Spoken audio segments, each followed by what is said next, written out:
Hello mga kabibig! Welcome back sa ating bagong YouTube channel. Ito ang pinakamaingay na YouTuber sa balat ng YouTube.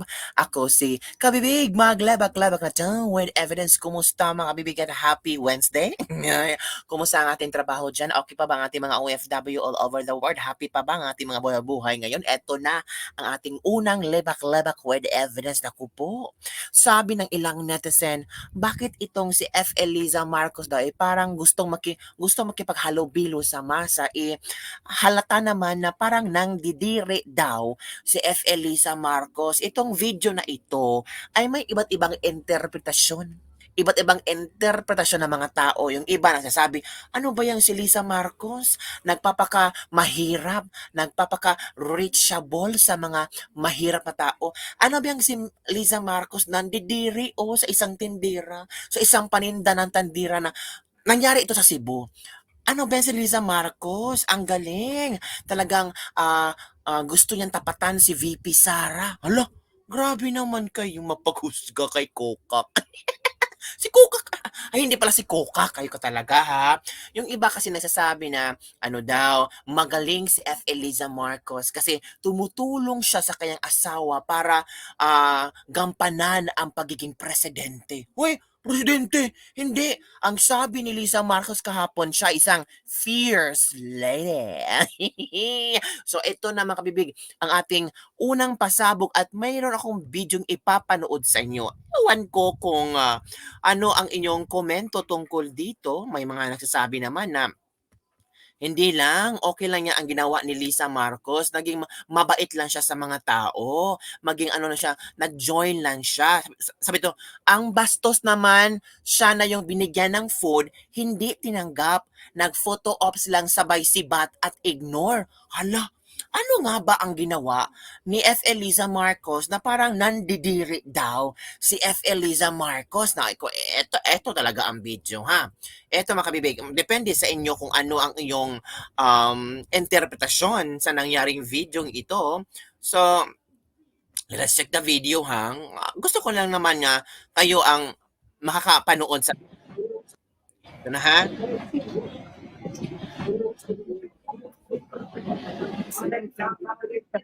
Good morning, ma'am. Parang Bisaya. Pan-Bisaya to. Tapos may pang ano, tawag dito, pang palaman.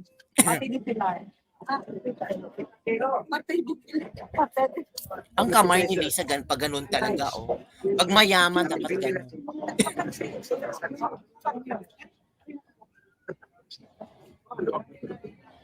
Sipon agad. Pan-Bisaya. Oh. Nagpa-photo op pala yun. Pag ganun-ganun siya, nagpa-photo op. Tapos, after photo op, nilagay ulit niya ang pangpalaman ba yun, 'di ba? Well, in fact, baka ano lang si Lisa Marcos that time kasi yung ilong niya may something, ano ba, parang sinisipon siya. So baka ayaw lang niya talaga na mahawa yung mga tao doon, 'di ba? Pero yung iba, kadiri daw ang interpretasyon na sa video ito. Bakit kadiri, mga kabibig?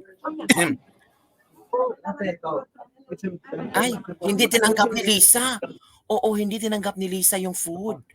Yung Thank you. Ay, Thank you, ano? Ay, hindi tinanggap. Hala. Alak. Hindi tinanggap ni Lisa, mga kabibig, ang food. Ay, baka ibigayan ang food later on. Diba? Baka marami pa siyang booth na pupunta.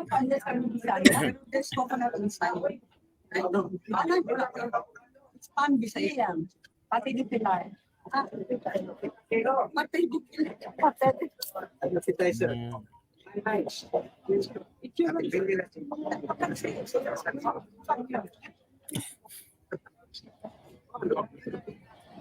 May sipon talaga siya. Makagaling yan sa iyak-iyak niya, yung speech siya. Sinipon siya.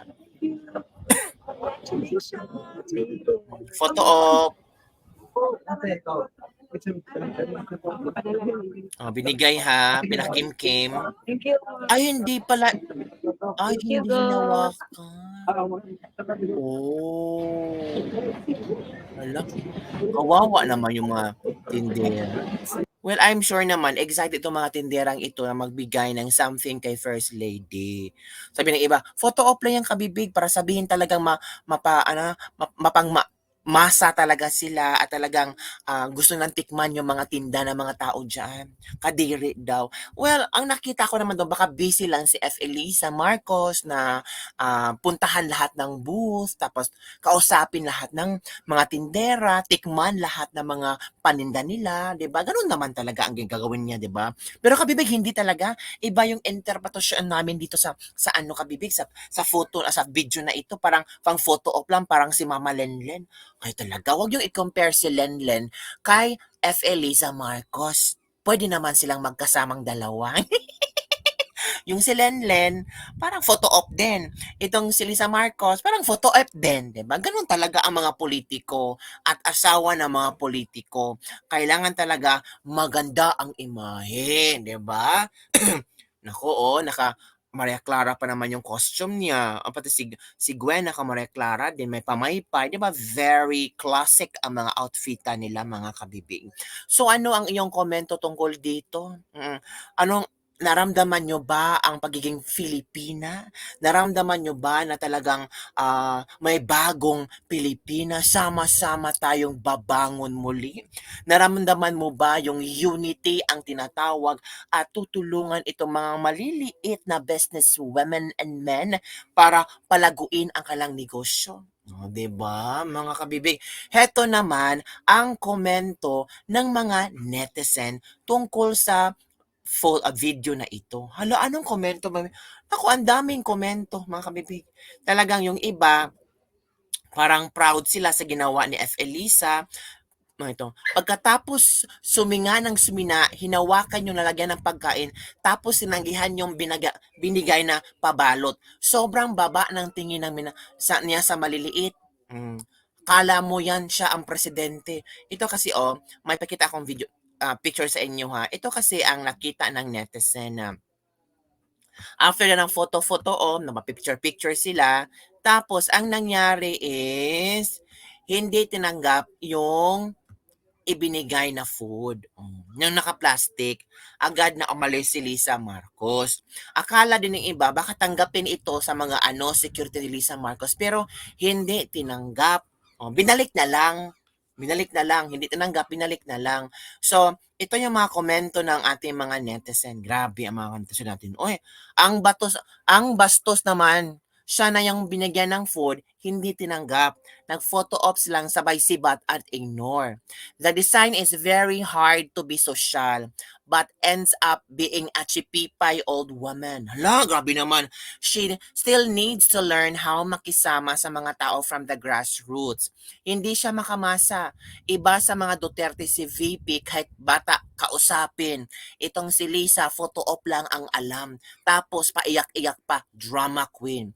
Very New York apakadugyot naman. Di ba pang alta ka, pati pagpunas ng sipon, dampi-dampi lang? Diring-diring ang Lisa Marcos, nakataas yung little finger.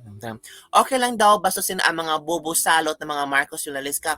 Kahit batukan ni Madam yan, Marcos pa rin sigaw ng bayan. Bobo yung Pinas na yan.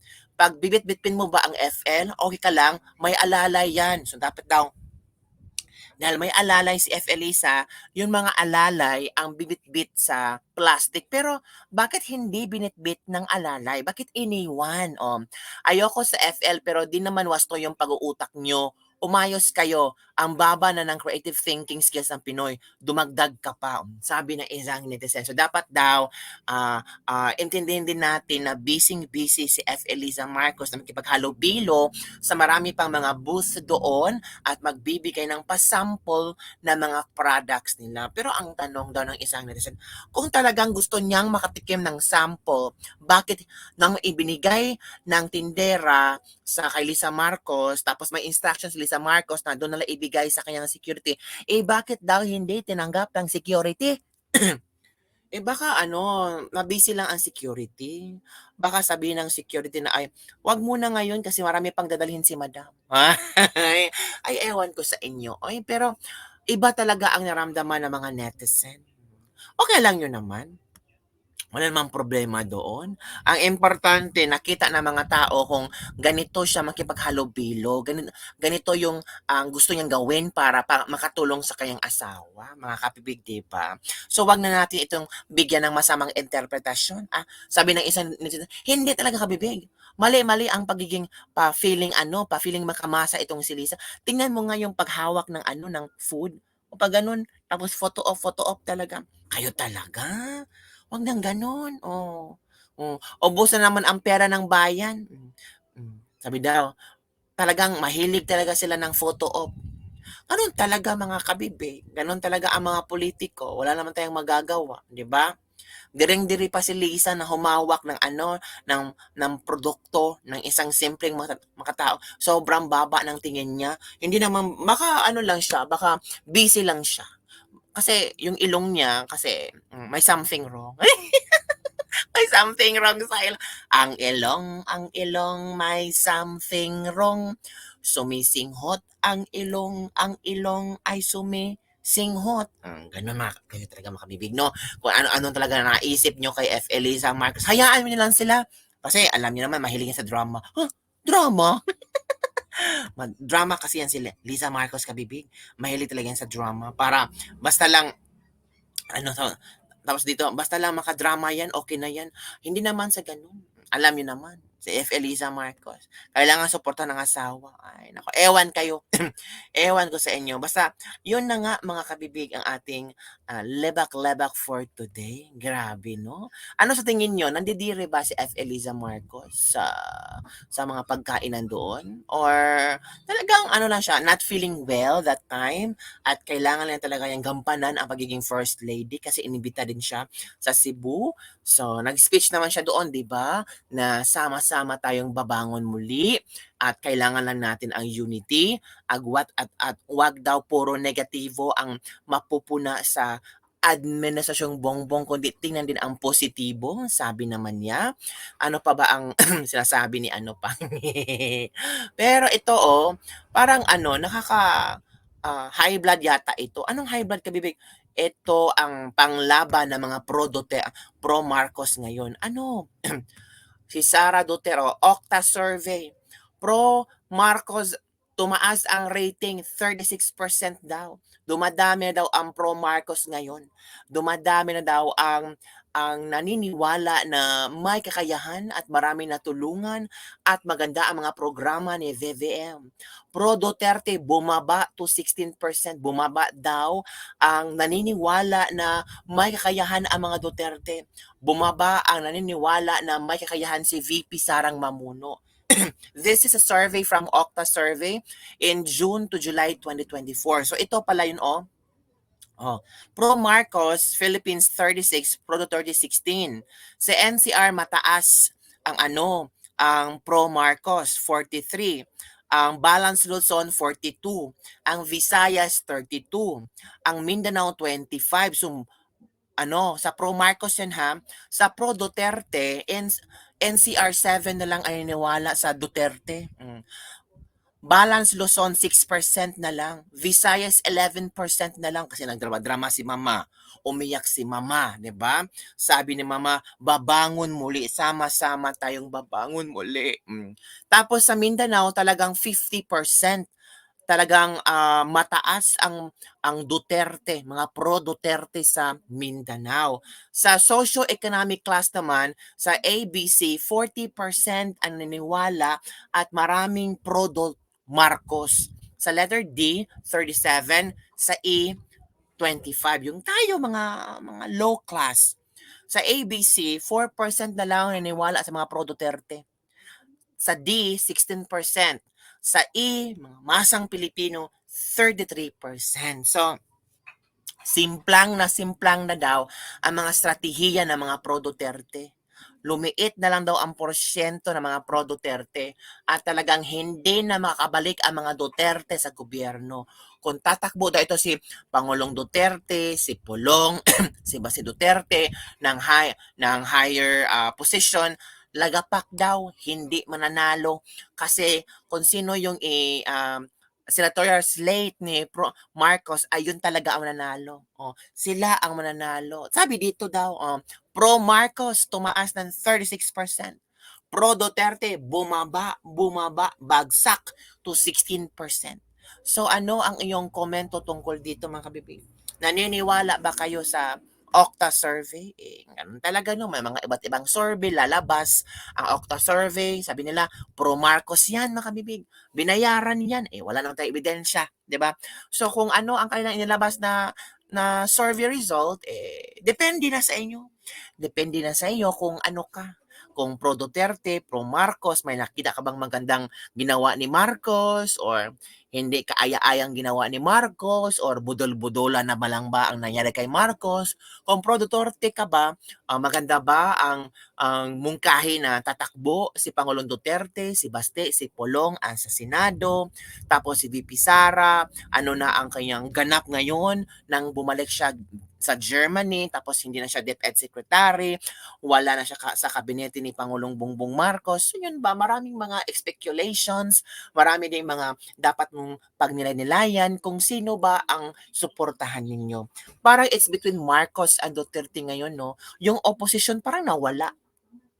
Yung pinklawan parang nawala. Yung dilawan parang naitsapwera. Tutuluyang na inidoro. Ang malakas ngayon ang Duterte at Marcos. Yung salpukan ng dalawa. Kung sino ang mananalo, kung sino ang pinaniniwalaan ng maraming Pilipino. Naku, kayo kabibig. Ano ba kayo? Pro Marcos, pro Duterte? Naniniwala ba kayo sa Okta survey? Na mas marami na ang mga pro Marcos ngayon? Comment down below. Gusto ko malaman yung mga kuro-kuro ninyo. Kasi alam naman natin, di ba? Puro lebak-lebak with evidence lang tayo at mga kuro-kuro ang ating pag-uusapan dito. At ito naman ang mga komento ng mga netizen tungkol sa result. Meron talagang komento yan.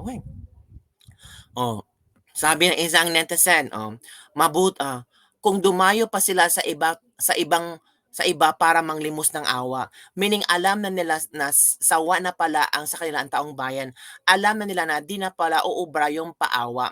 Sabay paisog, galit-galit, sabay lisik ng mga mata. Yung naniniwala sa mga Duterte, mga utot-utot na yan, close-minded mga yan. Ang tawag dito, nagbunga pala yung paayuda ni BBM at ni Romualdez. Kawawa naman yung mga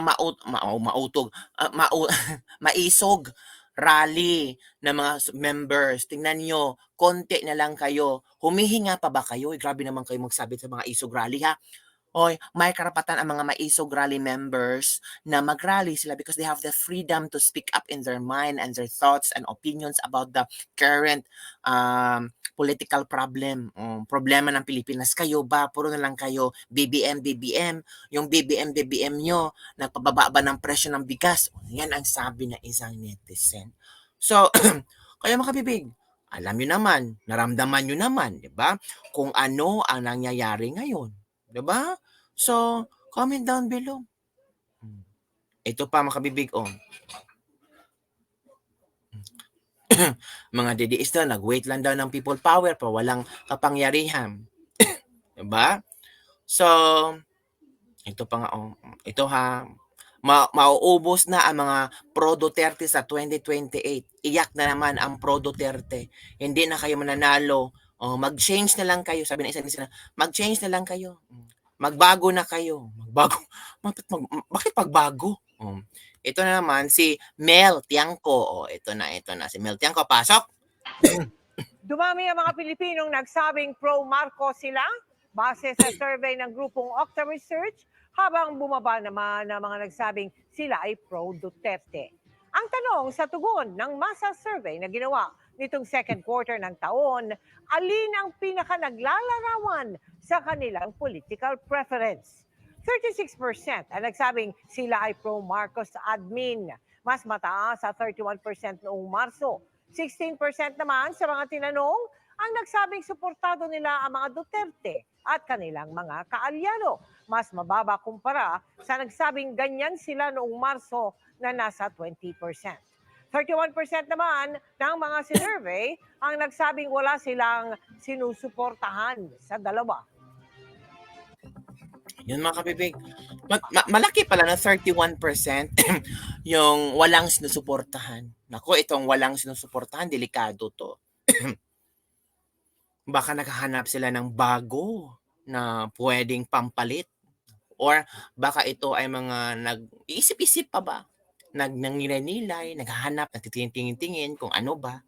So yun na mga kabibig ang ating latest lebak-lebak for today. Don't forget to like, subscribe, and share this video sa mga latest trending news ating pag-uusapan. Oy. Bye everyone! See you next time! Kokak-kokak!